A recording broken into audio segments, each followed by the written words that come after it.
I'm very pragmatic about what does it take to make life work. But what I want you to know is Australia, of all the places on the face of the earth, when I was talking to my client, he was saying, Tony, of all the places on earth, there's one place you'd pick to have a great quality of life with your family that will weather the storm the best, it's Australia, by far. You guys are in the best place on earth to make it through this situation and take advantage of it. But the real secret is, whether you suffer or whether you succeed is not going to be based on the season. Some people freeze to death in the middle of the winter. Other people ski and snowboard. It really comes down to what are you going to do? So as I was coming here, I was thinking, what can I do to show you how to take advantage of the season? What can I do to show you how you can absolutely, doesn't matter what the season is a bad season financially a good or bad time to start a business? Tell me, which one? When the economy is toughest, is it a good or bad time to start a business? You tell me. Which one? Well, of course, that's what he expects me to say is good. But it's the truth.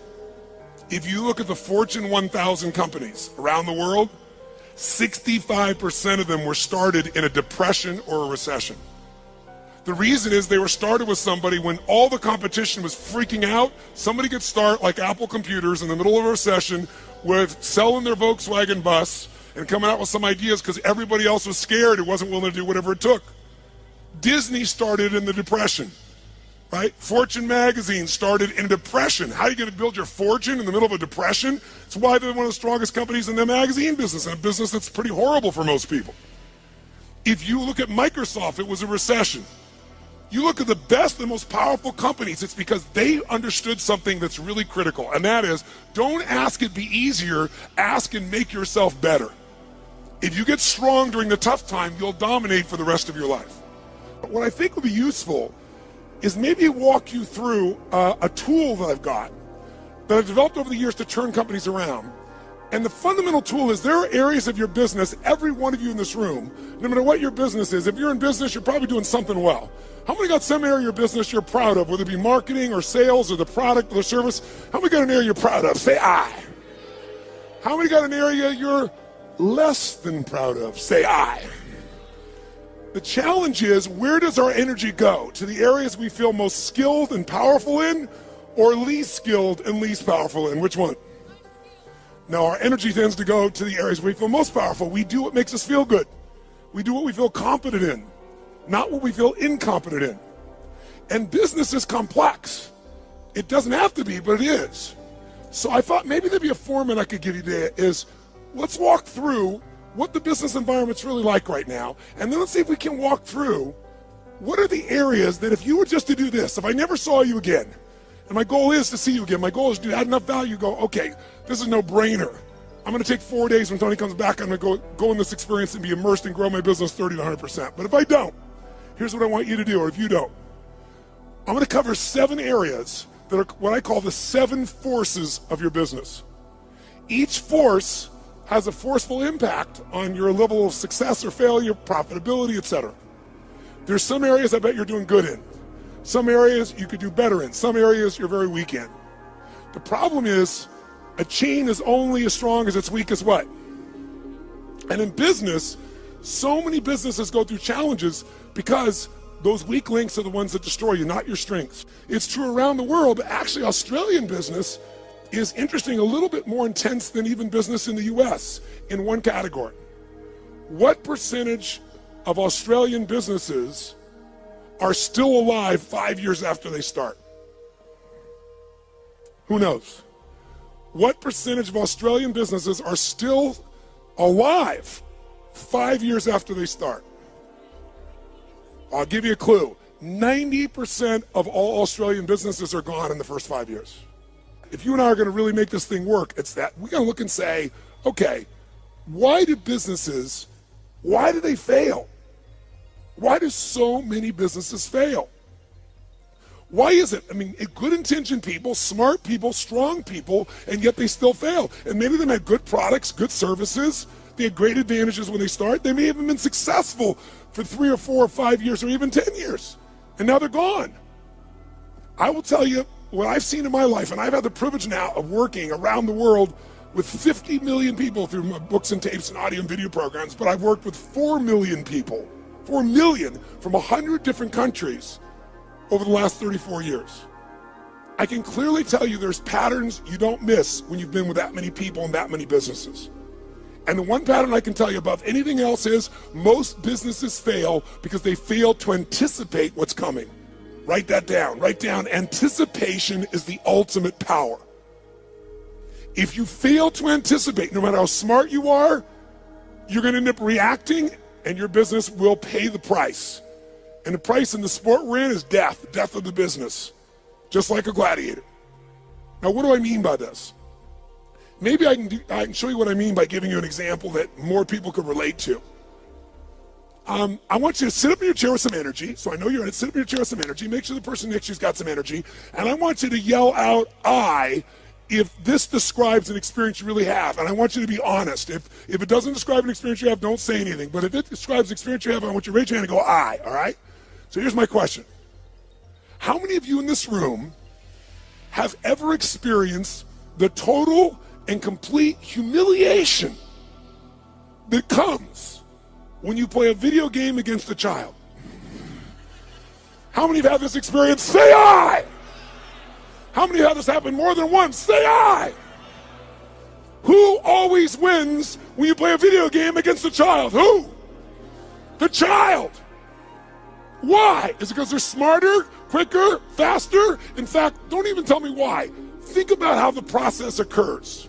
First of all, you don't play many video games, so you're smart. You don't offer to be a part of this game.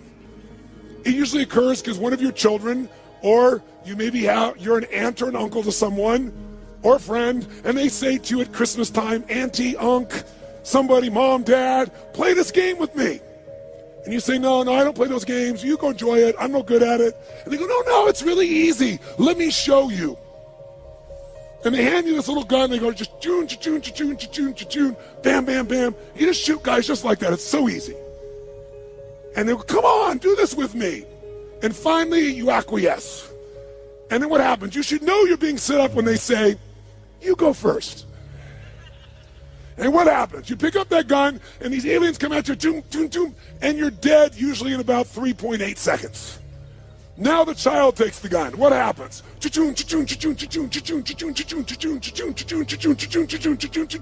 And about 45 minutes later, you get your second turn. Who knows what I'm talking about here? Say I. Now you're pissed, right? You're like getting competitive. I'm not getting shot in 3 seconds. So now you're really focused, and you get shot in the back, and you're dead in 2 seconds. The kids, 45 minutes later, you get your third one. The kid scores 480 million points, you get 3. Who's had this experience? Say I. Why does the child always win? Is it because they're younger, faster, smarter, more flexible? Their minds are wired this way. No, listen to me. The child always wins because they played this game before. And because they played the game before, listen to me, keywords, they know the road ahead. And if you know the road ahead, you have the ultimate advantage over everyone around you. You must know the road ahead. Why? Because when you know the road ahead, you can anticipate. Write it down again. Anticipation is the ultimate advantage in business and in life. Anticipation, when you know the road ahead, you know what's coming. When you know what's coming, you can anticipate. When you can anticipate, what's the benefit of anticipation? When you anticipate, you're ahead of the game. If you're not anticipating, what do you have to do? React. And when you're in the game of business and you react, you're going to die. It's that simple. I don't care who you are. I don't care how long you've been in business. If you find yourself reacting, you're going to die. You're in business and you didn't anticipate some of the challenges coming up with technology, and all of a sudden it eats you up in a week, in a month. What you built 5-10 years ago disappears. Who's seen this happen and knows what I'm talking about is real here? Say I. So we're talking about the most important skill of all here. Anticipation, because otherwise you're reacting. Why does the kid succeed? They played it so many times. Guess what they know when the game starts? First bad guy's here, second bad guy's here, third bad guy's here. They don't wait, they anticipate, and they take control. If there's one gift you could give yourself, It's to know this. Write this down if you would. The biggest chokehold in any business, is always the owner/leader. It's the owner-leader's psychology or skills. The biggest chokehold in any business is the owner and leader's psychology or skills. Your mindset, what eats you up is you don't know what's coming. You don't have the skill to handle what's coming because you don't know it. Or you're so beat up psychologically, emotionally by what you've been through, you can't find the answer. So as a result, you end up with a story that limits you. You end up in a state that limits you. What's stopping the business, another way of saying this is the story, the state, and the strategy of the owner or the leader. If you change that owner or leader's state, story, and strategy, you change everything. If you don't, they're not going to succeed. So Bill Gates is a gutsy bastard. Bill Gates has the guy took big risks. He was at Harvard, had a great education set up, wasn't doing so good, but he read a magazine article about the first personal computer called the Altair. And as he read it, he said, you know what? I think this is the future. He anticipated the changes that would come in the future. But he had guts and he took a risk. That's why he's who he is. He called the guy up and he said, listen, I see you got this new computer. You guys need software for that. He said, I've written software for it that'll make it run perfectly. Was that true? Yes or no? It's total bullshit. He made it up. He was just being gutsy and saying, if I tell the guy I've got software and he says, come see me, I'm going to figure out how to do it. Pretty ballsy. Sure enough, the guy said, bring it to me in 3 weeks. So he had 3 weeks to come up with software between he and his partner. And he worked around the clock. And literally, when he went to Altair in New Mexico to show this software, he didn't have a computer to test it on. He didn't know if it was going to work for sure. Thank God for his future, it worked. It was a gutsy, risky thing. He invested all his time and energy. He blew off his school. He did everything. And thank God for him, it worked. But that didn't make him wealthy. You know what made him wealthy? Something called MS-DOS. MS-DOS was software that he did not write. He bought MS-DOS that made him $3.5 billion for $50,000. Bill Gates bought it for $50,000 from somebody else. He saw IBM and he was studying his competition. And he said, they think they're in the computer business. And I think the computer business is going to become a commodity at some point in the future. I want to control the intelligence that controls those computers. So what I'm going to do is I'll offer the software and I'll just go buy it from this kid over here. Now, $50,000 is a huge sum of money. Most business people don't have guts, they don't take risks, and they don't invest. He said, I got to do this. Rolled the dice, got it locked up, went to IBM and convinced them. Now, IBM wanted it. What did IBM want to do? They wanted to buy it from him. He said, no, I'll rent it to you. They said, no. He said, look, you're not in the software business anyway. You're in the computer business. You don't want software. Software changes. You don't know that area. Let me do this for you. The biggest strategic, remember I said your life is controlled by your what? Decisions. That decision made him wealthy. That decision for IBM made them a has-been in a short number of years. You have to anticipate the shifts. Am I making sense with you here? Yes or no? So, what's the solution? The solution, listen to me, is constant and never-ending improvement on the areas that control the success or failure of your business. Constant, never-ending improvement. It doesn't have to be huge, but it has to be constant. Incremental improvements in the areas that matter on a regular basis, and you will dominate as long as you also anticipate. So let me give you 7 real fast because I'm on tight on time. Let me give you the first of the 7. Let me show you how it works. I'm going to start with the end in mind. If you're going to be successful in business, the end outcome, what makes somebody successful in business is not that they make a sale. If all you do is make a sale, you made a little money. To have a business, it has to be sustained. To be sustained, you have to build clients, or at a minimum, what I would call raving fan clients, raving fan customers. Now, why is the target of all business a raving fan customer? Well, first of all, what makes a human being wealthy in financial terms? What will make you wealthy is only one way to get wealthy and stay wealthy. Add more value to other people's lives than anyone else can possibly do. If you add more value than anybody else, you will have people be a raving fan of your product, service, or company. And raving fans are the best marketing in the world, because today, nobody pays attention to advertising unless it's shocking. And even then, it doesn't necessarily sell the product. What sells products today is people telling people this is the best shit you can get. How many agree with me on this right now? Say I. And you can't buy that word of mouth. You can only deliver it by delivering such an incredibly valuable experience or product or service that people tell everybody about it. The first key to getting to that target, if we're gonna grab hold of our energy and we're gonna race towards this target, is you have to do step number one. Step one in a business is you got to know where you really are. You got to know where you really are, and you got to build what I call a business map. Now, what do I mean by a business map? Well, think of it this way. How many of you in this room have a 5-year business plan right now for your company? 5-year business plan, raise your hand. Now, a group of 9,000 people, I'm seeing maybe a dozen hands. The reason you're seeing a dozen hands is because even if you have to have a 5-year plan, it's bullshit. And I'm not being disrespectful. It's bullshit.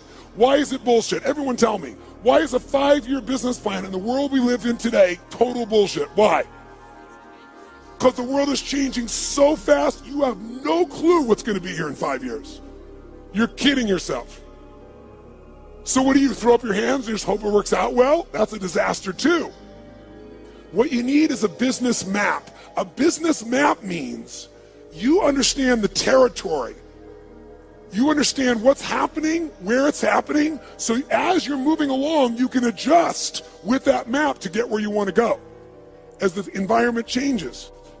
The way you frame what business you're in to yourself is the single biggest limit in your business, and I promise you it's limiting who you do business with as well. You know, if you ask Peter Drucker, one of the greatest business geniuses of all time, he used to say, there's really only one question, maybe two in business. His question is, what business are you in, and how's business? You must control the meaning within yourself, within your team, and then the way you market it. But you can't do that until you're crystal clear what business you're in. And every 7 weeks, you should be digging in deeper to what business you're in, or you'll ask a third question. What business do you need to be in? Because let me tell you something. You didn't experience in 2008 in Australia what the rest of the world did, but you're going to experience some of what the rest of the world has experienced coming soon. You're going to experience it in your real estate market, you're going to experience it in your shares market, and you're going to experience some unemployment on a much larger scale than what you guys are uncomfortable with right now. It's coming. I'm not here to be Mr. Positive, and I'm not being negative. I'm saying it's coming, so you want to take advantage of winter, not let it freeze you to death. And you can, because when everybody else is scared and hesitating, if you're doing the things I'm showing you, you will take their market share and you will dominate. Even if you're a little guy, you can become a big guy in this time. Because the time in which things change is tough times. That's when little guys become big guys. Because the big guys are doing the same boring shit over and over again, and they're not flexible. But I got to tell you something. In order to succeed in your business, you got to fall in love with your clients and not with your products and services. But here's the other question. What stage of the life cycle of a business are you in? Listen to me. This understanding is the most important understanding of all, and I can't give it to you all here. I take a day on this. When I say I give people $1 million guarantee, the reason I'm giving that $1 million guarantee and no one ever takes me up on it, I mean, I think 2 times in 3 years someone's taken me up on it. And when they did, I've been glad, because I didn't want a stupid person in my seminar. I was like, if you can't see this is going to save you $1 million and make you $1 million, you shouldn't be in here, right? I'm happy to refund your money. Is this material. And this material is understanding the life stage of the business. See, businesses have life cycles just like humans do. So watch this for a second. Which can get into more trouble, an infant or a toddler? Quick, nice and loud. Which one? Nice and loud. Which one? Why? Because the toddler's more mobile. They can go, what does this rock taste like? Right? Which one could get more in trouble? A toddler or a teenager? That's right. Tell me, if you give your car to a teenager and you say, drive it never above the speed limit, what can you promise and guarantee they're going to do? Are they going to speed, yes or no? And the worst thing that can happen is they get away with it.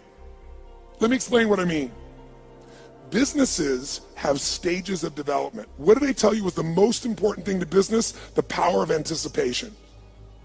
What if there was a way to know in advance what problems you were going to have in your business before they happened? You knew exactly what they were, how they were going to happen, and what to do to prevent them right now, no matter what stage you're in. How many think that'd be worth its weight in gold? Raise your right hand, say aye. That's what happens when you understand the stage. Let's go to number 2. The second key force of business you got to be working on is constant strategic innovation. Now, what the hell does that mean? Sounds so complex. Strategic innovation. Notice I didn't just say innovate. You can innovate, and it may not make a difference. And innovation takes time, energy, and money. It's got to be innovation the customer cares about. Let's go back to Peter Drucker for a moment. Peter Drucker has always said that the core of all business is only 2 things. If a business is successful, these 2 things are its core: innovation and marketing. Everybody else in your company is employed by the people who innovate and market for your company. Because without them, there is no company. Now, what does innovation mean? It means finding a way to meet people's what? Needs. It means finding a way to add more what? Than anybody else is adding. But listen to me, and maybe this will help you understand innovation in a different way. People say, but I am meeting their needs, and my customers are really happy, so why innovate? Because it's called innovate or die in the world we live in. Let me explain why.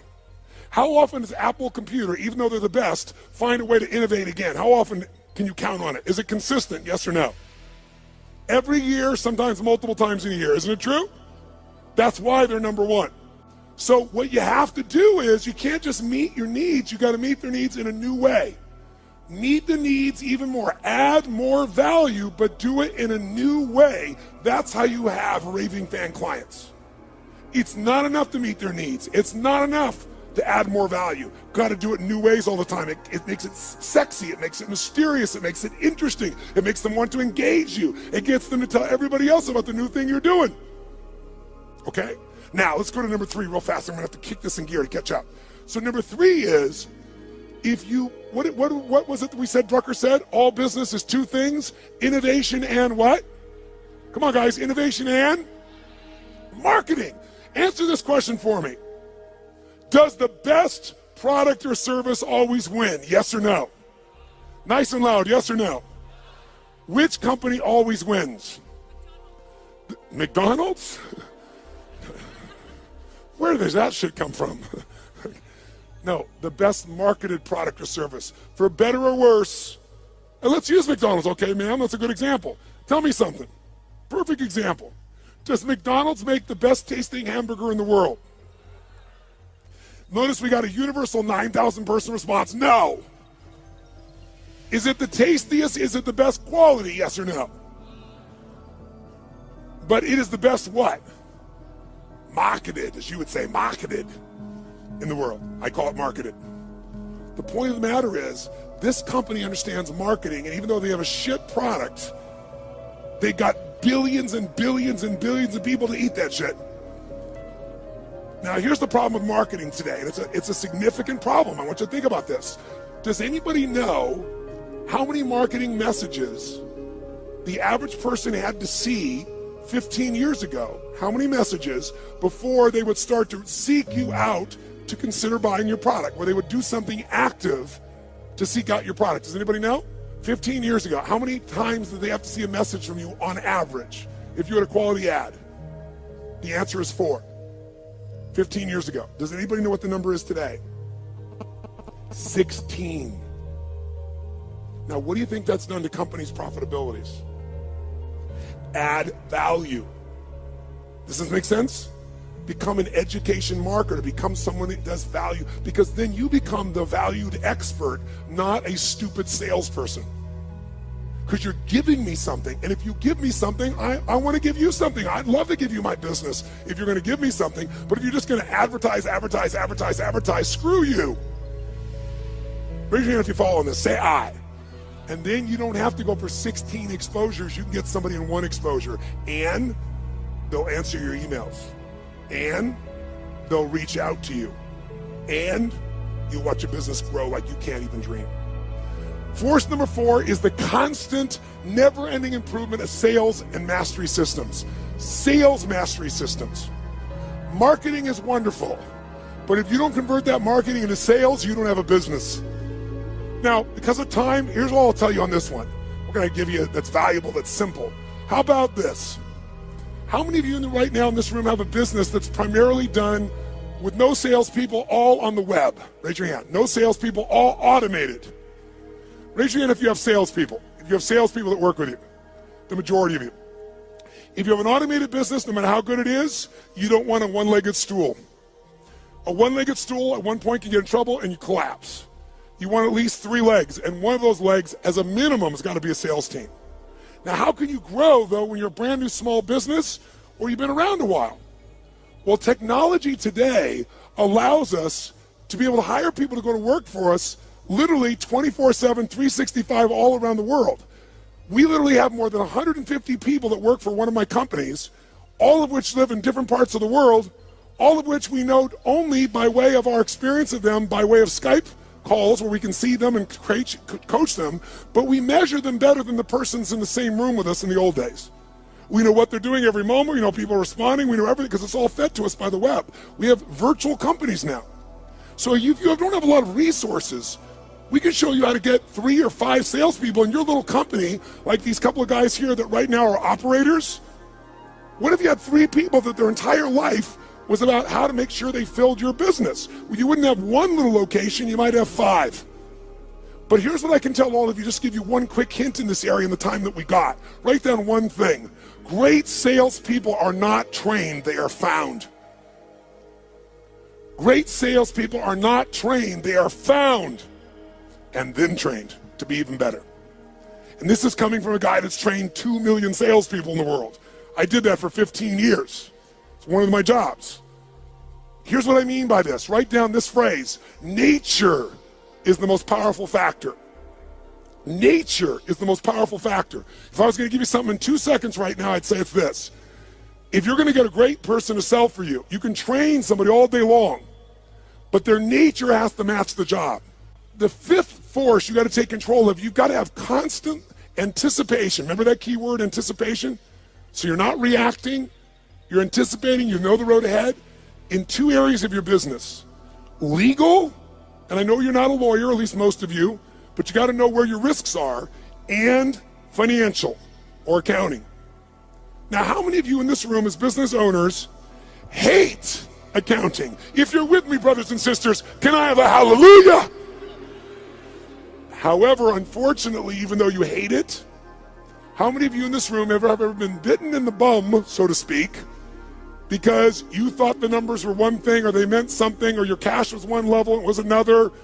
Some accounting piece that really, really hurt you at the time. Who's had this experience before? Raise your hand nice and high. Say I. I want to tell you something. More companies go down because most of you in this room do not like accounting, and I do not want to sell you on being an accountant. What a boring ass job. But I do want to sell you on knowing enough of this that you can run that accountant or that CFO. Because you still have to lead, and if you don't, you'll become part of the 99% that fail. I don't care how big, smart you are, I don't care how much your sales are. Learning how to manage your business includes the economics, and we take half a day and make it fun so that you can kick ass with any CFO or accountant, and you can ask them questions they don't know. Let me ask you 2 questions real fast. Question 1. How many of you have a specific day of the month that you always go through your financials and you never, ever miss on your business? Raise your hand. Keep your hand up and look around the room. It's not even 3% of the room that does this. That's why 99% go out of business. Remember I said in the beginning, what is the chokehold in the business? It's the psychology and the skills of the entrepreneur. If you don't develop the skill of knowing how to manage the finances, I don't mean write it down and do the accounting. I mean know how to read that and use that information as intelligence to guide yourself, you're going to be in trouble. In business, nobody gets a special license. You can go out there and know nothing about numbers except what you think you know, and that's why you go out of business. This is a skill. If you don't get it from me, you better go get it now. But I can give it to you in a fun way in half a day of the 4 days, where you'll be able to read financials and find stuff your accountant's not finding. And then what you want to find is the intelligence that allows you to know how to run your business more effectively. I'll give you a little clue. Who here knows the 3 documents you've got to see every single month to run your business? Raise your hand if you know the 3 and can name them. Look around the room. Look at this. We got 9,000 people in this room, and maybe 20% of you even know the documents. You don't review them, you don't even know what they are. Here, I'll give you a little gift, something that took me 20 years to figure out. Little gift. If you got a business that has a 20% margin of net profit, and most of you probably have a margin less than that, some of you maybe more than that. But if you have that, and you just cut 12% of your costs, 12% of your costs on a 20% margin company, you'll grow your profits by 50%, meaning you'll have a 30% margin.